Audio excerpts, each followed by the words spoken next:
Donc vous êtes dans votre classeur OneNote et vous avez envie de créer du contenu qui ne soit pas un QCM.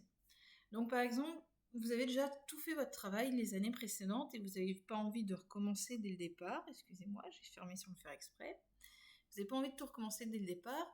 Et par exemple, vous avez bien envie d'importer. On peut importer des cours faits les années précédentes. Vous faites fichier. Alors soit vous insérez un fichier en pièce jointe, donc les gens cliqueront dessus et pourront le télécharger, mais c'est pas forcément ce que vous avez envie. Vous avez peut-être envie que ça apparaisse. Donc on peut insérer une impression. Donc je choisis un fichier. Alors j'ai décidé de faire les rappels de collège. Je fais ouvrir, insérer.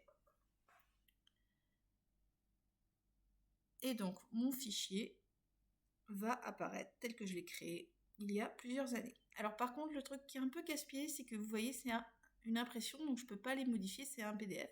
Là, l'élève peut télécharger. Donc c'est pas tout à fait ce que je voulais, donc je peux revenir en arrière, s'il veut.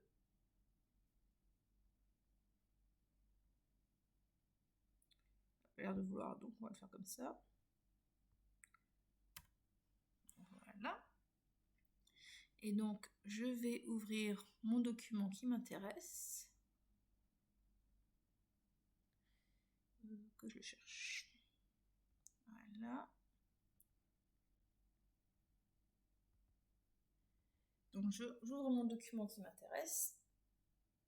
Et je vais faire un copier-coller, ce qui marche aussi très très bien. Donc, CTRL-A, CTRL-C. Alors, je ne vais pas avoir exactement la même mise en page. Pardon. Et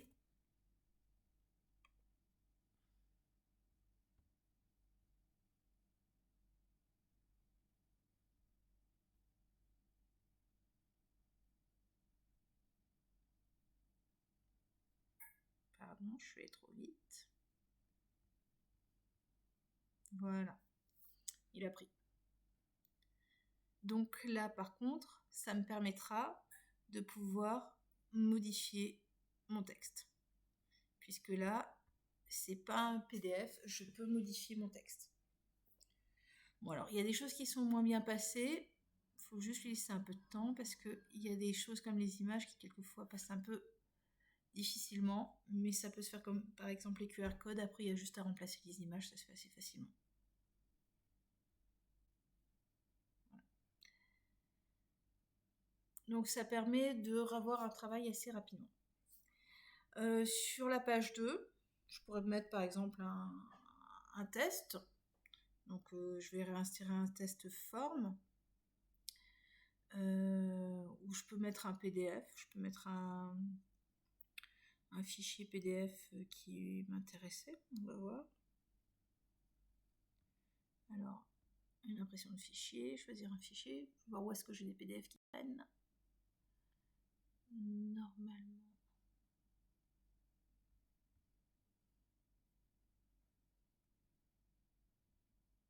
Voilà. Donc là, j'ai mis un PDF qui s'affiche.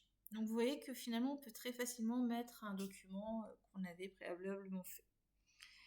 On peut mettre de l'audio, de l'image, on peut mettre des liens. Par exemple, si j'ai fait un travail sur Learning App, je peux mettre un lien vers une application Learning App, ça pose aucun problème. Quoi d'autre? Ah oui, un autre truc qui est plutôt sympa, bon là il est en train, voilà, là c'était mon PDF qui est nouveau téléchargeable. Un truc qui est pas mal, c'est que par exemple, je peux faire des liens d'une page à l'autre. Par exemple, je fais plusieurs pages, mais par exemple ma page 3 est en relation avec ma page 1. Et donc, je peux mettre un lien vers ma page 1. Donc pour les élèves, il y a un lien vers cette page.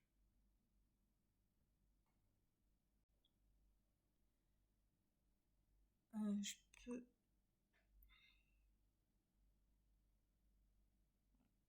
Donc là, pareil, je peux faire des recherches intelligentes de mots dans le texte. Donc pour les élèves, c'est plutôt pratique. Je retourne sur ma page 1.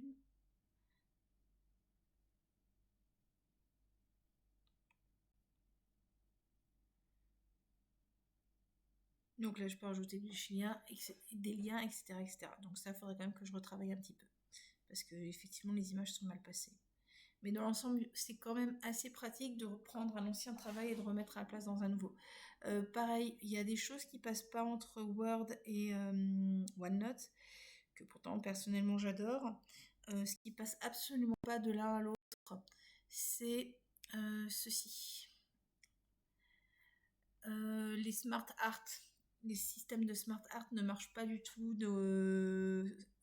OneNote n'intègre malheureusement pas le smart art, ce qui est un peu dommage, parce que je trouve que ça fait des très très belles mises en page, mais c'est pas du tout accepté. Donc en fait, si vous voulez faire du smart art dans OneNote, il faut le faire dans Word, et après faire comme si c'était une image et la copier-coller dans OneNote, ou le passer en PDF, mais sinon ça ne passe pas. Donc voilà, et puis une fois que vous avez fait vos pages, ben vous n'avez plus qu'à faire ça. Vous n'avez plus qu'à, aller dans bloc-notes pour la classe et distribuer la page. Donc par exemple, là je vais la distribuer à tout le groupe.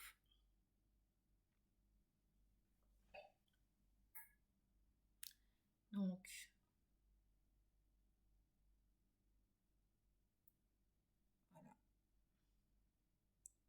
Alors, je vais l'appeler comme ça, ce sera fait.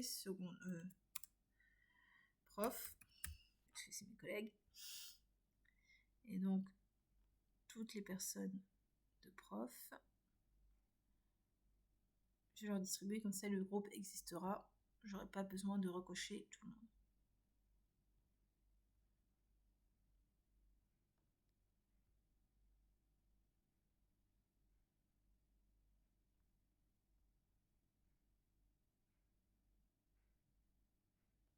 J'ai oublié Pascal. J'enregistre. Donc,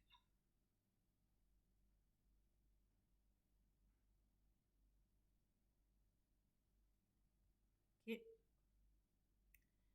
Je distribue à prof. Next.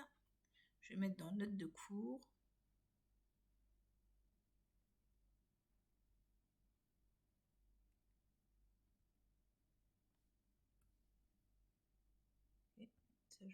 Et je distribue.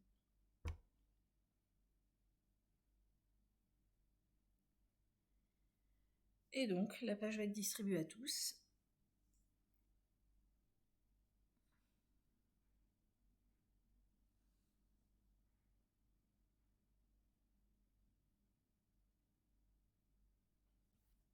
Tant que j'y suis, je peux également distribuer la deuxième page.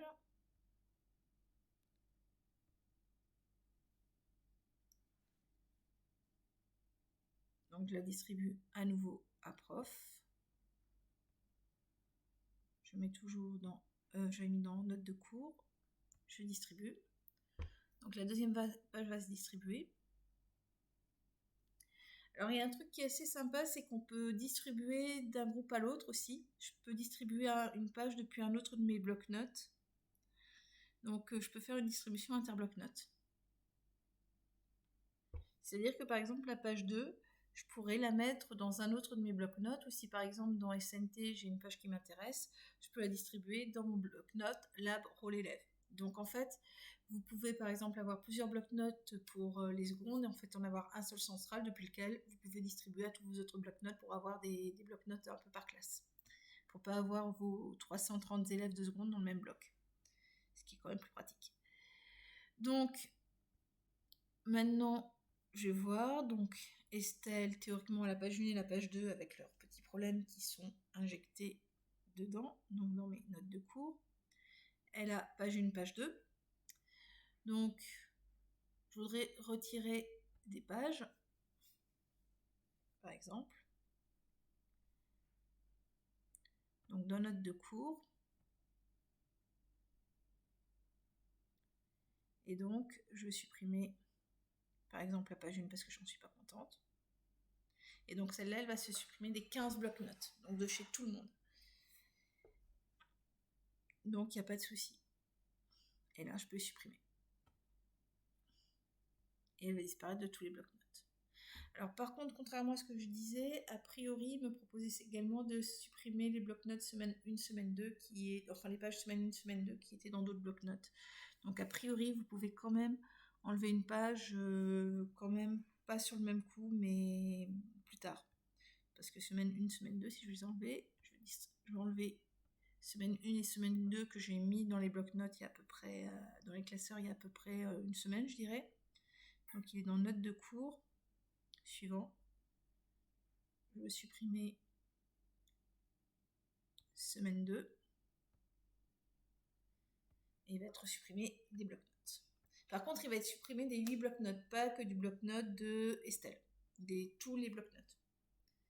Si vous voulez supprimer de 1 ou 2 élèves, il va falloir le faire à la main en allant dans le bloc-notes, en faisant un clic droit et en cliquant sur supprimer la page. Voilà. Bon, moi j'espère que j'ai été claire et puis